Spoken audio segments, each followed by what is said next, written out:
My name is अमारत सवर। मेरा project name था कोविड-19 ट्रैकर एप्लीकेशन, रोल नंबर 18289। यहाँ पे ये सारी मेरी कोडिंग सारी पड़ी है, एक्सएमएल की, जावा की और स्ट्रिंग और वैल्यूज़ और कलर्स की। मैंने इसको बनाया एंड्रॉयड स्टूडियो सॉफ्टवेयर के अंदर। सबसे पहले यहाँ पे मैंने मेन एक्टिविटी तैयार की है, जिसके अंदर ये सारा उसका इंटरफेस है। मेन एक्टिविटी के अंदर इसकी ये सारी एक्सएमएल फाइल है और ये इसकी जावा फाइल है। जावा फाइल के अंदर हमने यहाँ पे इंटेंट यूज़ किया। इंटेंट होता है दो एक्टिविटी को आपस में जोड़ने के लिए। सेकेंडली मैंने मेन एक्टिविटी के बाद 16 ओल्ड की बनाई है कि यहाँ पर अगर आप 16 ईयर ओल्ड हो तो इसको क्लिक करोगे तो ये इंटरफेस यहाँ पर अपेयर हो रहा है। इसके अंदर मैंने सारे इमेज व्यू लगाए हैं और इसके अंदर टेक्स्ट व्यू लगाए हैं। इमेज व्यू लगाने के बाद यहाँ पर बटन लगा के इसको गेट स्टार्ट कर दिया। गेट स्टार्ट करने के बाद सेकंड मैंने बनाई है अंडर 16। अगर आप अंडर 16 है तो ये वाली मैंने लेआउट बनाई है, जिसके अंदर ये आपको बता रहा है अगर अंडर 16 है तो आप इसके ऊपर इंस्ट्रक्शन सारी दी गई हैं। आप इसके ऊपर एडवांस के ऊपर प्रोटेक्शन के ऊपर क्लिक करेंगे तो आपको ये एक वेब पेज के ऊपर ले जाएगा, जहाँ पे आपको सारी इंस्ट्रक्शंस दी जाएंगी। नेक्स्टली इसका मेन्यू बनाया है। मेन्यू के अंदर यहाँ पर बताया गया है कि अगर आप न्यू यूज़र हैं तो आप अपने आप को रजिस्टर करेंगे। रजिस्टर करने के बाद अगर आप ऑलरेडी रजिस्टर हैं तो आप डायरेक्ट लॉगिन कर सकते हैं, और अगर आप ये दोनों काम नहीं करना चाहते तो आप एज अ गेस्ट करके कंटिन्यू भी कर सकते हैं अपने जो ट्रैकर ऐप है उसको ऑपरेट करने के लिए। तो सबसे पहले हम यहाँ पे रजिस्टर के लिए जो फॉर्म तैयार किया है वो दिखाती हूँ आपको। रजिस्टर एक्सएमएल के अंदर मैंने यहाँ पे पहले बैकग्राउंड पे इमेज व्यू लगाई है, उसके अंदर टेक्स्ट व्यू लगाया। टेक्स्ट व्यू के अंदर स्क्रॉल बार यूज़ किया ताकि हमें वो ज़्यादा से ज़्यादा अपडेट्स शो होती रहें। उसके अंदर एडिट टेक्स्ट लगाए हैं, 4 एडिट टेक्स्ट लगाए हैं। उसके नीचे एक सबमिट का बटन लगाया है। जब हम ये सारा फॉर्म फिल कर देंगे, सबमिट कर लेंगे, तो उसके बाद हम कहाँ पर आ जाएंगे, कॉन्टैक्ट ट्रैकिंग पे आ जाएंगे। कॉन्टैक्ट ट्रैकिंग हमें बता रहा है कि अब आप इसके अंदर अप्लाई कर चुके हैं। अब आपका जो आपने बनाया वो रजिस्ट्रेशन फॉर्म बनाया था वो फिलअप हो गया। अब हम यहाँ पे कंटिन्यू पे अगर क्लिक करते हैं तो डायरेक्ट हम होम पे चले जाएंगे। होम एक्टिविटी क्रिएट की, होम पे चले गए।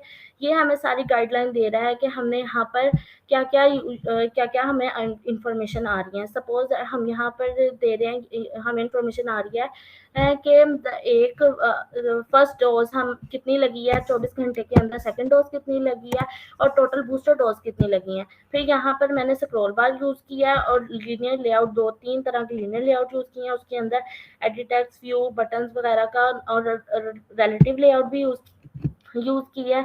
और बता रहा है कि एडमिट इन हॉस्पिटल के अंदर कितने एडमिट हुए हैं, डिस्चार्ज कितने हुए हैं यहाँ पर, और कंफर्म केसेस कितने हॉस्पिटल की तरफ से आए हैं। ये सब कुछ यहाँ पर इंफॉर्मेशन दे रही हैं।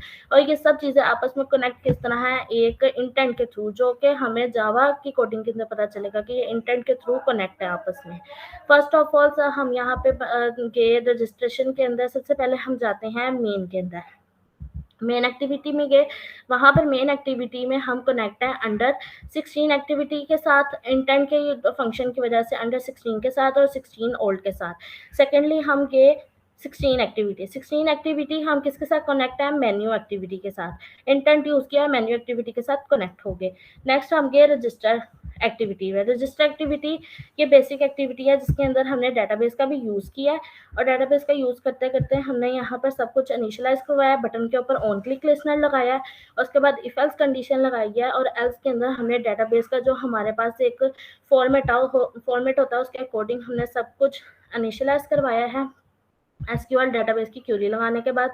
और हमने यहाँ पे फिर again find view bye ID किया है और इंटेंट लगाया है। रजिस्टर एक्टिविटी को हमने लॉगिन एक्टिविटी के साथ इंटेंट करवा के आपस में वो जोड़ दिया है। और उसके बाद हमने फिर ओपन क्रिएट डेटाबेस का एक जो हमारे पास फॉर्मेट होता है वो हमने अप्लाई किया। अप्लाई करने के बाद हमने अपने जो लास्ट नेम, फर्स्ट नेम और रजिस्टर करने के लिए जो हमने 4 एडिट बटन लगाए थे उनको यूज़ किया है। और यहाँ पे इंट का यहाँ पे हमने मेथड यूज़ किया है। ये सारी डेटाबेस यूज़ हुई है रजिस्टर के अंदर।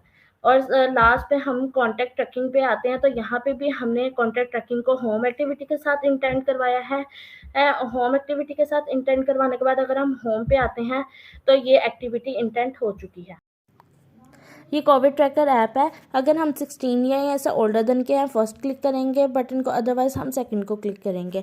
हम फर्स्ट को क्लिक करते हैं तो यहाँ पे हमारी जो सेकंड जो एक्टिविटी है वो अपेयर हो गई है। इसके अंदर ये बताया गया है कि ये 3 चीज़ों को ट्रैक करेगा, कॉन्टैक्ट ट्रेसिंग करेगा, चेक एंड बैलेंस करेगा और अपडेट करेगा। गेट स्टार्ट करते हैं। अब यहाँ पे हम अपना न्यू रजिस्टर करते हैं, अपने आप को, यूज़र अपने आप को रजिस्टर करेगा। फर्स्ट ऑफ ऑल यहाँ पे सारा फॉर्म जो है हम वो सबमिट करेंगे। पासवर्ड एंटर किया, सबमिट किया। अब हमारे पास आ गया डाटा इंसर्ट सक्सेसफुली।